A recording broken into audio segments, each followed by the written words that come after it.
নমস্কার। আজকে আবারও একটি নতুন এবং গুরুত্বপূর্ণ বিষয় নিয়ে আপনাদের সামনে আমি উপস্থিত হলাম। আজকের এই ভিডিওতে আমরা অ্যালার্জি সম্পর্কে কিছু আলোচনা করব।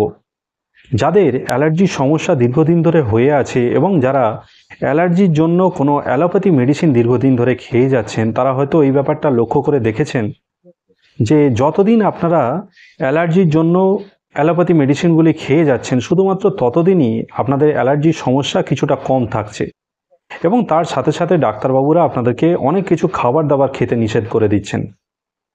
কিন্তু যখনই আপনারা অ্যালার্জির মেডিসিনগুলি বন্ধ করে দিচ্ছেন, তখনই কিন্তু আপনাদের অ্যালার্জির সমস্যাটা আবার ফিরে আসছে। তাহলে এখানে আপনাদের প্রশ্ন হতে পারে যে অ্যালার্জির জন্য কি তাহলে কোনো স্থায়ী চিকিৎসা নেই? অবশ্যই আছে। সেই বিষয় নিয়ে আজকের এই ভিডিওতে আলোচনা করব। তবে এর জন্য এই ভিডিওটি কিন্তু আপনাদেরকে সম্পূর্ণ দেখতে হবে। নমস্কার, আমি ডাক্তার মানবেন্দ্র মণ্ডল। হ্যালো হোমিওপ্যাথি ইউটিউব চ্যানেলে আপনাদের সকলকে স্বাগত জানাই। তাহলে চলুন ভিডিওটি শুরু করা যাক।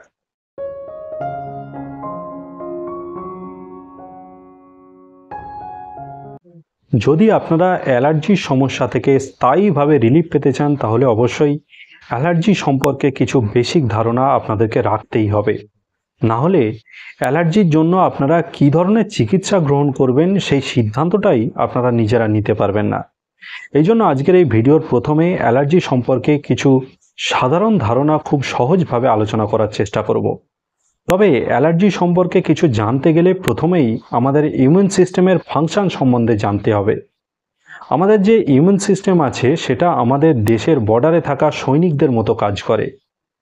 বাইরে থেকে যখন কোনো শত্রু আমাদের শরীরে প্রবেশ করার চেষ্টা করে বা ঢোকার চেষ্টা করে, তখনই আমাদের ইমিউন সিস্টেম তাকে অ্যাটাক করে বসে এবং তাকে সম্পূর্ণ ধ্বংস করে দেয়, যাতে কোনো বাইরের শত্রু আমাদের শরীরের কোনো ক্ষতি না করতে পারে। কিন্তু কিছু কিছু মানুষের ইমিউন সিস্টেম খুব সেনসিটিভ হয়ে থাকে। যেসব জিনিসগুলো আমাদের শরীরের খুব একটা ক্ষতি করে না বা আমাদের শরীরের জন্য যেসব জিনিসগুলো শত্রুই নয়, এইসব জিনিসের ওপরেও আমাদের ইমিউন সিস্টেম তখন অ্যাটাক করে বসে। মানে তখন আমাদের শরীরে মশা মারতে কামান দাগার মতো একটি অবস্থা সৃষ্টি হয়ে থাকে এবং তখন আমাদের শরীরে হিস্টামিন নামক একটি পদার্থের সৃষ্টি হয়, যেটি এই ধরনের বাইরে থেকে আসা জিনিসগুলির ওপর অ্যাটাক করে বসে এবং এইগুলিকে আমাদের শরীর থেকে বের করে দেওয়ার চেষ্টা করে। এই ধরনের অবস্থাকেই অ্যালার্জি বলা হয়ে থাকে। এবং এই যে বাইরে থেকে আসা যেসব জিনিসগুলি, যেগুলি আমাদের শরীরের জন্য খুব একটা ক্ষতিকারক নয়, এইসব জিনিসগুলিকে অ্যালার্জেন বলা হয়ে থাকে। তাহলে এখান থেকে বোঝা যাচ্ছে যে এই অ্যালার্জেন বা হিস্টামিন কোনোটাই আমাদের অ্যালার্জির জন্য দায়ী নয়। আমাদের অ্যালার্জির জন্য যদি কিছু দায়ী হয়ে থাকে, সেটা হলো আমাদের সেনসিটিভ ইমিউনিটি।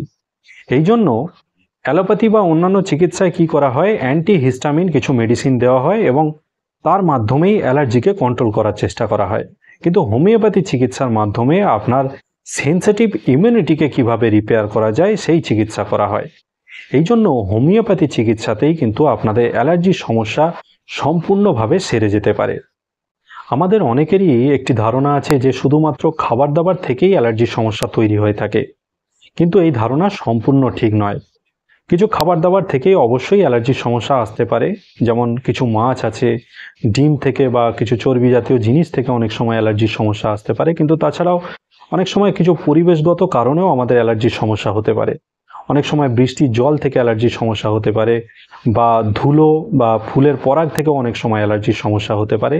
তাছাড়াও কিছু মেডিসিনের থেকেও অনেক সময় অ্যালার্জিক কিছু রিয়াকশন হতে পারে। এছাড়াও আমরা যেসব গয়না পরি বা যেসব সোনার বা রূপোর যেসব জিনিসপত্র যারা পরেন, তাদের এইসব অর্নামেন্ট বা গয়নাগুলির থেকেও অনেক সময় অ্যালার্জির সমস্যা আসতে পারে। অ্যালার্জির জন্য কেন আপনারা হোমিওপ্যাথি চিকিৎসা গ্রহণ করবেন, আশা করি আপনাদেরকে সেটা কিছুটা বোঝাতে পেরেছি। আজকে সময় কম থাকার জন্য অ্যালার্জির যেসব হোমিওপ্যাথি মেডিসিন আছে সেসব নিয়ে আলোচনা করতে পারলাম না। তবে অন্য একদিন অবশ্যই অ্যালার্জির জন্য যেসব হোমিওপ্যাথি মেডিসিনগুলি আছে সেগুলি নিয়ে কিছু আলোচনা করব। আজকের এই ভিডিও এইখানেই শেষ করছি। ততদিন সবাই সুস্থ থাকবেন, ভালো থাকবেন, নিয়মিত শরীরচর্চা করবেন। ধন্যবাদ।